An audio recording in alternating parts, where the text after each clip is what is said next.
Hello বন্ধুরা, সবাই কেমন আছো? আশা করছি ভালো আছো ও সুস্থ আছো। জামাই ষষ্ঠীর পরের দিন সোহমবাবু ব্লগে সবাইকে স্বাগতম জানিয়ে আজকের এই ছোট্ট একটা ভিডিও শুরু করলাম। ভিডিওটা কেউ স্কিপ করো না, পুরোটা দেখার জন্য অনুরোধ রইল। একটা গামলি আর তেলটা হাতে মাখছিলাম। কিসের জন্য বলো তো? আর এই যে আমার ছেলে অসহায়ের মতো বসেছিল, দুটো আংটি হাতে ছিল, তো খুলে রাখলাম আংটি দুটো, দিয়ে ভালো করে হাতে তেলটা মাখছিলাম। তেল মাখার কারণটা কি বলো তো? এই যে দেখো হাতে কেন তেল দিচ্ছিলাম দেখেছো? কত বড় একটা কাঁঠাল জামাই ষষ্ঠীর দিন রাত্রিবেলা নিয়ে এসছে। তো কাঁঠাল বাড়িতে আমি আর আমার বর তেমন একটা খাই না, আমার ছেলে কিন্তু খুব পছন্দ করে, তো ছেলের জন্য নিয়ে এসছে। আর মা দোকান থেকে এসে ওই যে পিছন দিকে ঘুমাচ্ছিল। তো কাঁঠালটা না খুব শক্ত ছিল, আমি বারবার বলছিলাম যে কাঁঠালটা মনে হয় পাকেনি। তো আমার হাতে লেগে গেছিলো, হাত দিয়ে টানাহাজরা করছিলাম। তো ছেলে বলছে ছুরি দিয়ে কাটো। তো এই যে ছুরি দিয়ে কেটে আর এই যে দেখো ফাটানোর চেষ্টা করছি, তো এত শক্ত ছিল কাঁঠালটা, ছাড়াতে পারছিলাম না। তো জোর কদমে কষাকষি করে করে তারপর এই যে শেষ পর্যন্ত একটু ছাড়াতে পেরেছি। তো একবার ছুরি দিয়ে মানে চেরা দেওয়ার পরেও হয়নি। তো আমার বর বলছিল এপার থেকে একবার মানে কেটে নাও আর ওপার থেকে একবার কেটে নাও, নেওয়ার পরে মাঝখান থেকে ফেটে যাবে। কিন্তু না, এটা না ছাড়ছিল না, এতটাই শক্ত। তো ভাবছিলাম হয়তো এখনও পাকেনি, কিন্তু না, এই যে একটু একটু করে ছাড়াচ্ছে, কিন্তু ভিতরের কোয়াগুলো একদম নরম ছিল। তো কাঁঠাল তো আমি আমার বর তেমন একটা পছন্দ করি না, কিন্তু কাঁঠালের দানা খেতে কিন্তু খুব ভালো লাগে। কাঁঠালের দানা তো সবাই খেতে পছন্দ করে। আর এই যে কাঁঠালের কোয়াগুলো একদম ছোট ছোট ছিল, আর কিরম গলা গলা ভাব, গলা কাঁঠাল ভালো লাগে না। কাঁঠাল একটু শক্ত শক্ত হলে কচকচ করে আওয়াজ হবে, ঠিক সেই কাঁঠালগুলো খেতে বেশ ভালো লাগে। ওরকম হলে তবু দু একটা আমি খাই, কিন্তু এই যে একদম নরম তো একদমই খাই না, মানে পছন্দ হয় না। আর কাঁঠালের গন্ধটা কেমন একটা যেন, গন্ধটাও সহ্য হয় না। কিন্তু আমার ছেলে যে কাঁঠাল খেতে ভালোবাসে, আমাদের পছন্দ না হলে কী হবে, ছেলে যেটা ভালো, যে খাবারটা ভালো খাবে তাকে তো সেটা দিতেই হবে না। আর এই যে আম, জাম, কাঁঠাল, লিচু, এগুলো তো বছরে একবারই পাওয়া যায়, এ তো আর সারা বছর পাওয়া যায় না যে যখন হোক এনে দেবো। এগুলো বছরে একবার পাওয়া যায়, তার কারণে যখনই এই গরমের সময় এগুলো পাওয়া যায় তো ছেলেকে তো খাওয়াতেই হবে না। নিজেরা পছন্দ করি না বলে কি আর ছেলেকে দেবো না? তো যাই হোক, আর এই কাঁঠাল আমাদের এখানে না, এই যে এই ছাড়িয়ে কেউ 500 কি 1 কেজি কিনবে সেরকম হিসাবে এখানে বিক্রি হয় না। এখানে নিলে এরকম গোটা নিতে হবে, কাঁঠালটা পুরোটাই নিতে হবে। কিন্তু অনেক জায়গায় ভেঙে বিক্রি হয়। কেউ যার বাড়িতে যেমন লোক, ধরো 500-র দরকার 500 নিল, কি 1 কেজির দরকার 1 কেজি নিল। এই যেমন আমাদের বাড়িতে দুটো মানুষ খায়, এই একটা বড় কাঁঠাল, এত বড় কাঁঠালটা কদিন ধরে খাবে মানুষ? একদিনের বেশি কি আর এইসব জিনিস রাখা যায়? তাও ফ্রিজে রাখলেও শক্ত হলে তবু 2 দিন রাখা যায় ফ্রিজে, কিন্তু এই যে কাঁঠালের কোয়াগুলো নরম নরম, এ তো আর রাখা যাবে না তো। আর এখন যা প্রচণ্ড গরম পড়েছে, এই গরমে বেশি দিন থাকে না, আর আমরা ফ্রিজে কোনো জিনিস বেশি দিন রেখে খাইও না। তাই যার কারণে এই পুরোটা নিতে হয়। এখানে তো আর ভেঙে বিক্রি হয় না, যে ছেলেটা পছন্দ করে ওর জন্য অল্প একটু এনে দেবো 500-র মতো, ও একা খেলো, ওর ঠাকুমারও খেলো। আর বাড়িতে আমিও অতটা খাই না, আমার বড়ও খায় না, আর আমার দেওরও খায় না কাঁঠাল।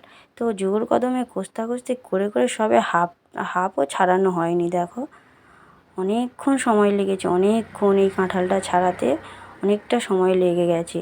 দুপুরবেলা রান্নাবান্না করার পরে, আর ছেলে পরশুদিন থেকে মানে যেদিন নিয়ে এসে সেদিন রাত থেকেই ভাঙার জন্য এগোচ্ছে। তার জামাই ষষ্ঠীর দিন অনেক খাবার দাবার ছিল বলে ওইদিন রাতে আর এটা ভাঙেনি, বলেছি পরের দিন দুপুরবেলা ভেঙে দেবো। তা 11টা বেজেছে, সেই তখন থেকে আমার ছেলে বায়না করে যাচ্ছে কখন তুমি কাঁঠালটা ভাঙবে আর কখন আমি খাবো।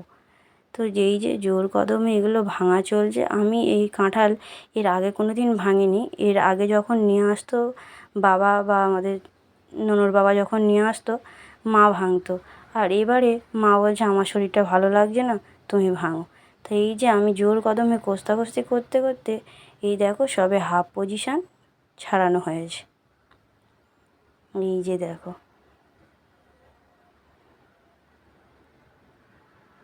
যে ভিতরে ছোট ছোট কদ। আমি আমার বরকে বলছিলাম এটা যদি এঁচোড় হতো তো এইগুলো কি আর বাদ যেত? এই যে পাশের যে মানে কাঁঠালের কয়ের বাইরে যেগুলো থাকে, আমি বলছিলাম এঁচোড় হলে তো এগুলো সব সমেত রান্না করে খাওয়া হয়ে যেত। তা ও বলছিল এটা কি আর 50-60 টাকায় এঁচোড় করে বিক্রি হলে কি আর 50-60 টাকায় তোমার দিত নাকি? এই 50-60 টাকায় কী দেবে? এবছর তো এঁচোড় 80 টাকা কেজি বিক্রি হয়েছে। তো সেই নিয়ে আমরা একটু ইয়ার্কি ফাজলামো মারছিলাম। আর এই যে আমার ছেলে যে মানে খুশিতে একদম মন ভরে না, যে এই যে কাঁঠাল যেই ছাড়ানো হয়ে গেছে, খাওয়ার জন্য তো খুব উৎপাত করছিল।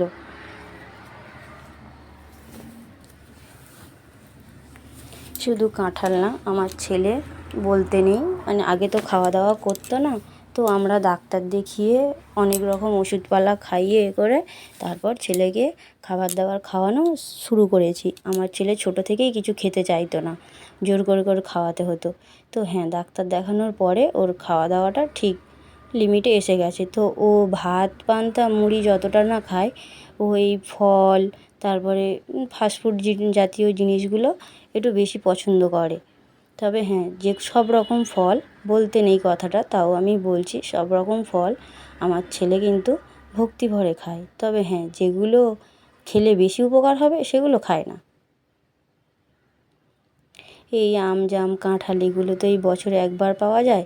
আর খোদা এই যে কাঁঠাল ছাড়ানো হয়েছে, বাটি নিয়ে দেখো ওর ঠাকুমাকে ডাকছে, ও ঠাকুমা খাবে না। এই যে ছেলে বাটি নিয়ে বসে পড়েছে। আর এই যে আমার প্রায় কাঁঠাল ছাড়ানো শেষ হয়ে এসছে। হ্যাঁ, যেটা বলছিলাম, আমার ছেলে কিন্তু ভাত অতটা খেতে চায় না। আমার ছেলে কেন, বেশিরভাগ বাচ্চারা ভাত খেতে চায় না, তাকে জোর করে করে খাওয়াতে হয়। তো যাই হোক, যেটা খেতে পছন্দ করে বাচ্চারা সেটাই খাওয়ানোটাই ভালো। জোর জবরদস্তি করে তো বেশি খাওয়ানো যায় না, আর জোর করে খাওয়ালেও সেই খাবারের কোনো পুষ্টিকর পাওয়া যায় না। বাচ্চারা যেটুকু নিজে থেকে খায় সেটুকুই ঠিক আছে। তো অনেক কষ্ট করে ছেলে মানুষ করছি। আমার জীবনে অনেক বড় বড় ধাক্কা গেছে, শুধু আমার না, আমার ছেলের জীবনেও। ছেলের 10 মাস বয়স থেকে অনেক জীবনে ধাক্কা গেছে, আস্তে আস্তে তোমাদেরকে সবই জানাবো। তো যাই হোক,